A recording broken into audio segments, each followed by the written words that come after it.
Hi, this is Emma, and today I'm going to be talking to you about ethical storytelling, the principles and practice, and how this relates to when you're creating video content using your phone. So, basically, to put it simply, ethical filmmaking to us is creating content that puts the interests of the contributors, especially those with lived experience, at the center. And it really is that simple if you kind of break it down to its core. It really is thinking about every action that you're taking and what you're doing in terms of creating content and making sure that it is that the person who is contributing or is, telling their story or is appearing in your film, you're putting their interests first. It's not the interests of getting a great film. It's the interest of, are we supporting this person? Are we helping them to share their story? And are we doing that respectfully? So that's kind of just an overarching thing that when you're thinking about any type of content creation in an ethical point of view, be thinking about, are we doing this in a way that puts those person's interests at the center? But there's some key principles in terms of ethical filmmaking that I'm just going to go through. So firstly is co-creation. So everything that we do in terms of creating content, it should be co-created. And that doesn't mean something really big and intense and labor intensive. It just means bringing people along for the journey. So it means that, bringing them along at the very start when you start thinking about, okay, so we're going to make a video clip about this part of our service and want to film this person. Speak to them and ask them, we're going to film this part of about this part of the service. What do you think we should be talking about? What do you think we should be filming? What do you think we should be asking people? If you're being interviewed, what would you like to be asked? What do you think? Where do you think we should film people? Yeah, so just make sure that they feel like they're part of it, and that's throughout the process. It's not just at the very start. So you bring people in, experts of lived experience in at every stage. That might be when you're first thinking of the idea, when you're putting together your brief, getting it signed off and getting the input, when you're actually filming the content, especially if it's with someone with lived experience, making sure they feel like they're very much involved in that process. And then similarly, when you do come to moving on and into the edit, that they get say over that as well, that they can get, they do get to have input on what, if they're happy with the edit before it gets shared anywhere. Power dynamics, it's naturally in these sort of situations, you will be the person in power because you're the person that's kind of filming, you're the one creating the editing the content, but it's really important that you do disrupt that. And that you do give voice and control to the contributors. So like I said, that they should be able to have a say over what parts of their story they share, what messaging they feel like is important to the topic that you want to be speaking about, and that they have control at every stage. So it really is important that you give the control and you do that really, really authentically and genuinely to the person that you're filming. Transparency is, again, very important. It's part of that relationship building and trust, and it needs to be maintained throughout. So at the very beginning, when you're speaking to someone about creating content, you need to tell them, this is where the film's going to be used. This is how long it's going to be used for. This is the kind of thing we think we're going to be talking about. This is how we want people to feel after they've watched it.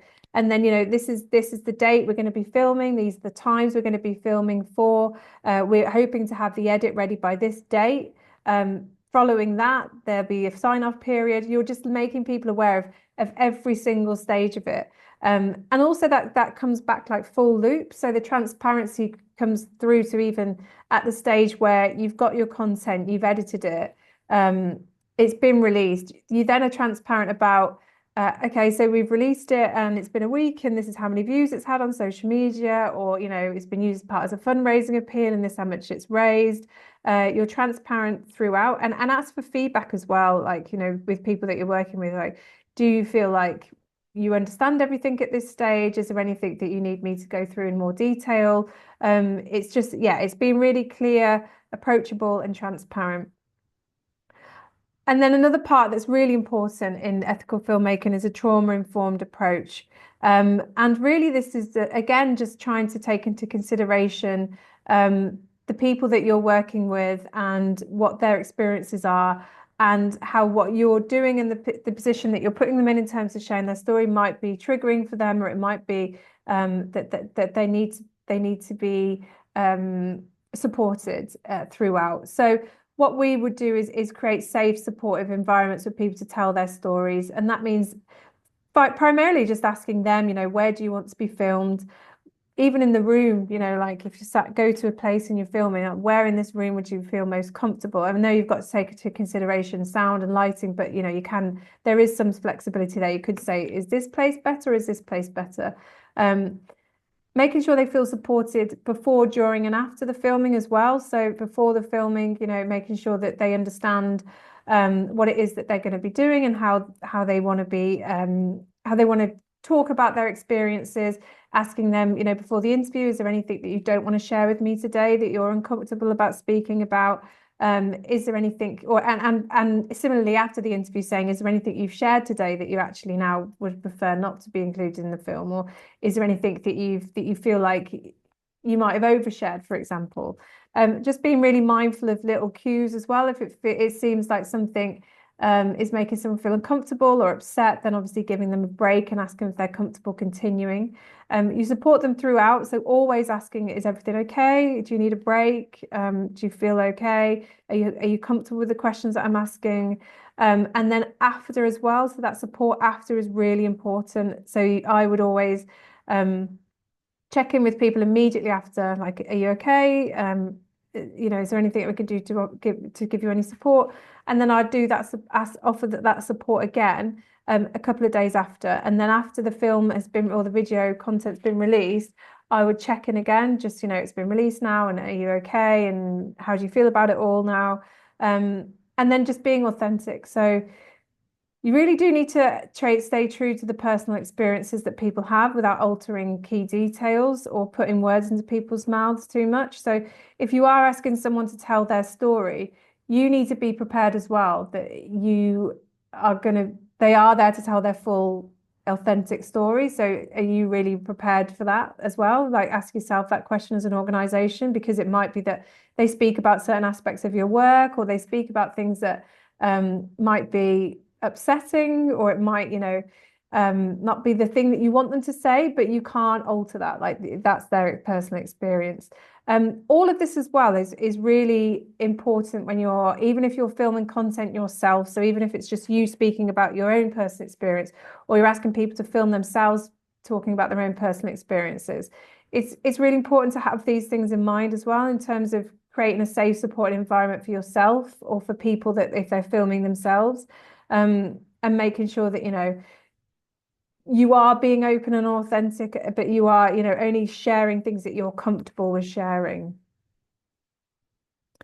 Consent is massively important, and within this document, this guide, you will have consent forms, but I'll just talk you through about getting consent in the right way. It's not just paperwork, it's more than that. So consent must be easy to understand. So that can be explained in different ways depending on the person that you're getting consent from. So if it's someone with learning difficulties, for example, you should be able to put your consent form into easy read. If it's someone that English isn't their first language, is there an option for you to get someone to translate that for them? It shouldn't be loads of jargon. It should be really clear and concise and easy for them to understand, not just what they're consenting to that day. So, you know, you consent to being filmed today, but it's what they're consenting to, how that material is going to be used as well. And that if you are going to be using it for a few years, that they've consented to that as well. It's really important that if you do have a time limit on your consent form, so for example, if you're creating content and you say, we'll be using this for the next 2 years, that you then, after those 2 years, you go back and get that consent again from people if possible. And if you can't, then you just have to stop using it. Give people the opportunity to withdraw at any point. So consent for us is always ongoing. So we do the initial consent and make sure that we feel that people can give their fully informed consent, and they're not being coerced in any way, and that they're able to do that, that they do really fully understand what it is that they're signing up to. But we make sure that they can then withdraw their consent. Even we'll ask them informally the day before, are you still okay with being filmed tomorrow? After the, you know, on the day, is everything okay? You being, you know, you don't have to do this if you don't want to. You can stop at any point. And then afterwards as well, are you happy with everything, how everything went? You know, if you change your mind once you've seen the film, that's absolutely fine. I mean, it's frustrating, but that's what fully formed consent is. So it's just part of the parcel, unfortunately. And then after as well, once you're showing them the footage, you need to get consent from them to make sure that they're happy with the film before it gets released. And also any stills that you've created or any pictures that you've taken, you should show them to people as well and just say, are you happy with this? So consent is ongoing, and there should be multiple opportunities for people to withdraw that if they're not comfortable with anything. They should have control over the information that's shared. Like I said, once the edit's done, any pictures that are taken, any quotes that you pull from it, any case studies that you write, the person who's sharing that should be the one that gives consent to that. And if consent isn't possible, so if it's a minor, or if it's someone that maybe, for example, has learning difficulties and can't give consent, or maybe has dementia, or isn't able to mentally give that, you can get assent, and that is from a parent or guardian or someone that can do that on their behalf. It's a bit trickier, but there is ways around it, and there's ways to do it, as long as that person also understands, if they are consenting on behalf of someone, what the implications of that are. So this is a film I'm going to show you now, just so you can kind of see ethical filmmaking in practice. We did include another example of Amina's film, which is a really good example of ethical filmmaking as well, in the contributors section, the other film that we've created for you to watch. But this is more about how ethical filmmaking in this practice it's a film created on a phone, and there's children in there's people being interviewed, and we supported Nature Warriors to make sure that they had really good, robust consent for any of the children that were being filmed, that the people being interviewed fully understood what it was that they were consenting to their film being, how the film was being used. And also it was just felt like, everybody there felt supported, and that it wasn't like they were under any pressure to share anything they didn't want to. It's a very sort of high energy, light film, but even with that sort of content, there are still ethical practices you have to take into consideration. At Nature Warriors, we really believe in the healing power of outdoor learning. That's it, brilliant. Good lad! As adults, we lose some of that excitement and wonder that we have when we're young, and one of the things that we're really keen on doing is developing this in young people so they have this as a habit for life.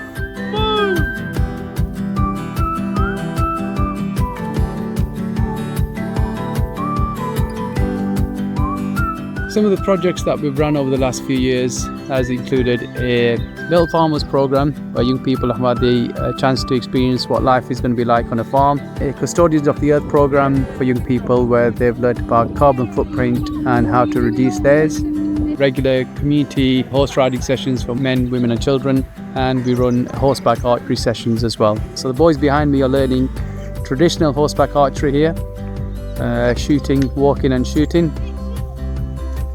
Good lad. Well done, Ilyan. We've been working for quite a number of years now with Rashid from Nature Warriors, and they've all taken away from it quite a nice interaction with horses and nature and each other. So we really like this sort of inclusive element to the horse riding. We also have a physical wellbeing centre where we deliver a range of martial arts sessions. We have an IT learning centre, and also we have a strength and conditioning gym. This is something that's used by the whole community. Great chance for them to come and learn new skills, socialise and have some fun. So come and join us. Get active with Nature Warriors! Nature Warriors!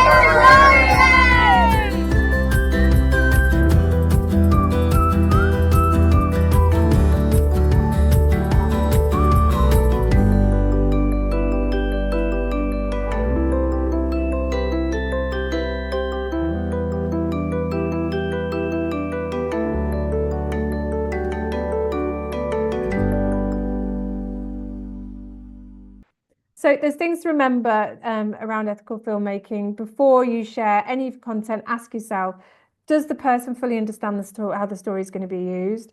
Do they feel in control of their narrative, and can they withdraw their consent at any time? And most importantly, is their dignity respected? Would you be happy if this was your loved one being filmed and their stories being shared in this way?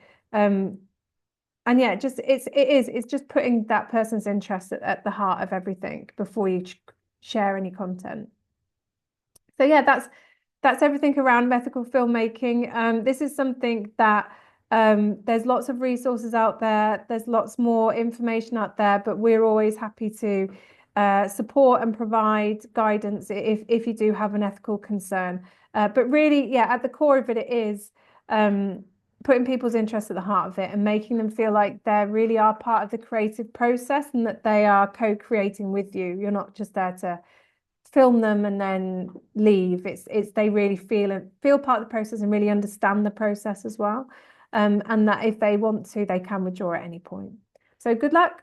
Thank you.